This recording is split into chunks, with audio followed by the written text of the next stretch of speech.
এর সামনে একটি সত্য ঘটনা বলি আমি। একদিন হঠাৎ করে আমি দেখতেছি আমাদের এলাকার একজন বাজার করতে যাচ্ছে 500 টাকা নিয়ে।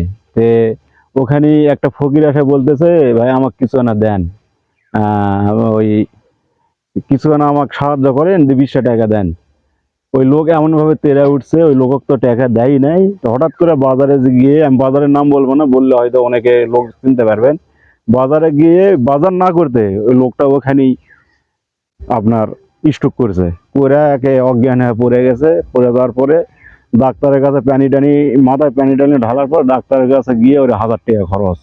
দেখেন এরকমই আল্লাহ তাআলা আপনার ওই 20 টাকা দিলেন না, 20 টাকা না দেওয়ার কারণে ওই ফকিরকে আপনার 1000 টাকা চলে গেল, তাও আপনি সুস্থ হলেন না, শরীর আপনার সুস্থ হলো না। এই কারণে আপনার বেশি বেশি করে দান করবেন, দান খয়রাত অবশ্যই করবেন আপনার মসজিদ মাদ্রাসা এবং গরিব লোকদের। ইনশাল্লাহ ভালো থাকবেন। আরেকটি গল্প নিয়ে আমি আবারও হাজির হব।